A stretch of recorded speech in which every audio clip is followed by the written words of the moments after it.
Also, I've never worked with Renee or Charisse. Me neither, but they tend to work with Tal and Dolores. Oh, yeah, they are together a lot. Because of the Filipino mafia. What? The Filipino mafia? That's something that they call themselves. We don't just call them that. The art of delivering bad news, surgeons that are a breed of their own, and to organ transplant or not to organ transplant. Get ready to laugh because today we're breaking down and reacting to some of the most absurd medical moments from the new mockumentary sitcom, St. Denis Medical. All right, let's dive right in. Also, I've never worked with Renee or Charisse. Me neither, but they tend to work with Tal and Dolores. Oh, yeah, they are together a lot. Because of the Filipino mafia.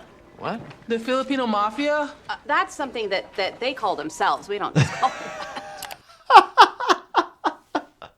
In Southern California, there is a large population of Filipinos. A lot of them work in healthcare, and they do work in the emergency department as ER nurses. Hospitals can feel like high school. There's cliques and hierarchy and mean girls. And I'd say Renee is definitely the Regina George. This is true. This is like, it is. It's not like a drama show in the emergency department, but yes, there are cliques. Well, because it's, people who work with each other often, who have to go through the same experiences, may work well together because of personalities versus not literally. It's like a potential high school drama without a lot of the other drama per se. And there's always like admin around. So this is pretty funny. But the mafia's really good, so you just don't mess with them. Uy, Ate Val, takwatsa tayo mamaya, ha? Hey!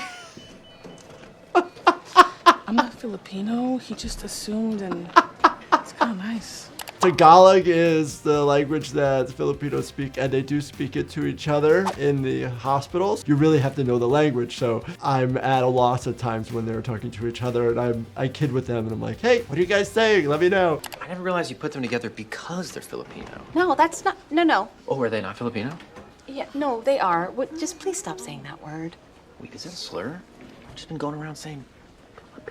Just stop, okay? It's a very funny skit bringing up, differences in things that don't really matter when it comes to healthcare. This woman sitting in the chair is most likely the charge nurse or the lead nurse of the unit or that shift, putting together the schedule of the nurses. Okay, folks, say hello to Mr. Owens. He is a father of 3. Had a little fender bender this morning, so we'll be repairing his right femur. But first, let's take a deep breath in, step into a space of gratitude, and get in the zone. There are some doctors that do start surgeries in such a way, gratitude, happiness, put yourself in a good mindset. I think that's actually really good.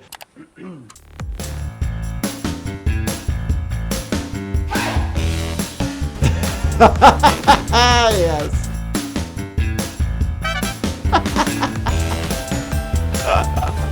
It's not that its moves are bad, it's just 3 surgeries. He's getting into it, he's getting focused, and depending on the surgeon, sometimes it's like classical music, sometimes it's hip hop. Sometimes surgeons will actually ask patients what type of music they prefer, even though the patient is intubated and sleeping. So they're gonna repair his right femur due to a fender bender, and it happened this morning. Depending on the type of injury, orthopedic surgeon, a trauma surgeon, they will fix it right then and there. I've done the math. We could perform 3 more surgeries a week if he would just stop doing whatever that is.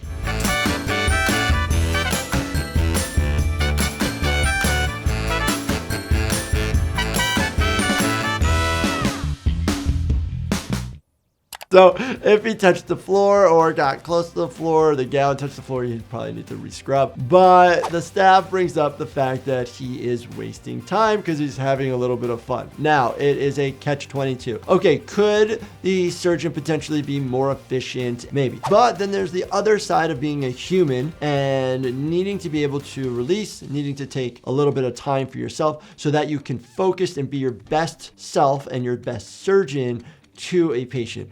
Your son's surgery went great. They're just stitching him up now, and then you can go in and see him. Thank you so much. Would it be weird to give you a hug? I think it'd be weird if you didn't. I've become kind of the go-to guy for communicating good news with families. Huge responsibility. I'm basically the voice of the hospital. So there is an art to delivering news. When anything's bad, the doctor definitely goes out and takes on that role and the responsibility that is our place. A lot of times we'll have a nurse with us or somebody from the hospital that has to do with like the religious sect or a chaplain or something like that to that nature. For the first few weeks after a hernia surgery, he's not going to want to lift anything over 20 pounds. Hernia surgery? He's here to have his toe reattached. I'll be the first to say there have been a few moments in my career where you walk into the wrong room. Honesty is the best thing, so you can just apologize and say, I went to the wrong room or discussed the wrong case. When they were working on the toe, which is obviously the primary reason he's here, There it they is. discovered the hernia. How did they find a hernia by looking at his toe? Well, it's all connected. So this is the moment where you don't do. You don't try to undig yourself out of the hole by more scenarios. You just say, oops, I found that honesty is the best thing at being honest with individuals. And when you were wrong, admit it. The patient in 4 is hooked up to a respirator, but he's got a sheet over his head. Is that like a sleep hack or? Oh, he passed away this morning. The ultimate sleep hack. He's an organ donor, so we have to keep his heart beating until the procurement team comes. Organ donor? That's kind of gross. Is it? I'm a donor. Pretty sure most people are.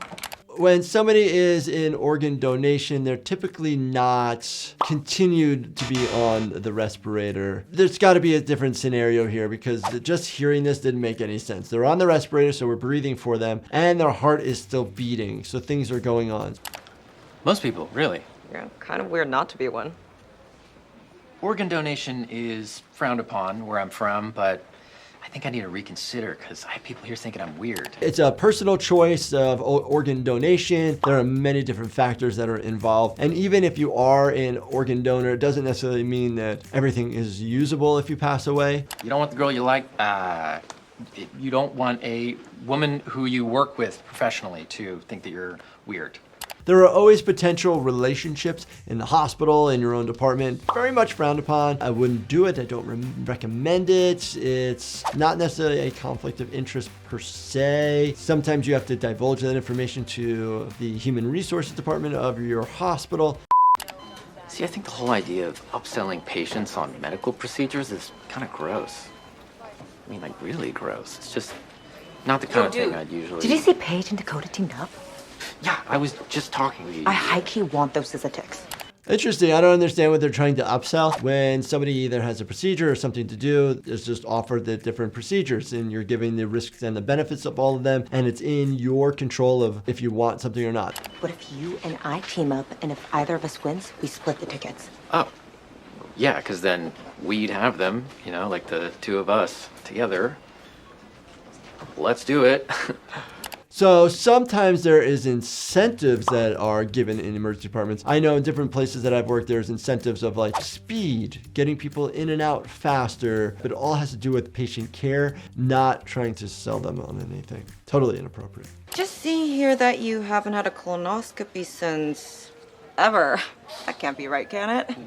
Yeah, but I thought you don't need that until you're 45. I'm 37. Yeah, sure, they say 45, but they also say you should get your oil changed every 10,000 miles when, I mean, we all know it's 5,000. 5,000, yeah. That's pretty funny. But yes, it's still 45. Unless there's, family history, then you have the potential to get it sooner. But if you have an indication to have a colonoscopy and you're looking for anomalies, bleeding, anything that could be potentially precancerous, St. Denis Medical, it's very funny, has accurate components of like the social aspect and the interactions of like patients and staff members with staff members. If you guys enjoyed my reaction to this, definitely check out this playlist right here. And as always, do me a favor, subscribe, turn on your bell notifications, and hit that like button for me. Thanks so much for watching and stay healthy, my friends.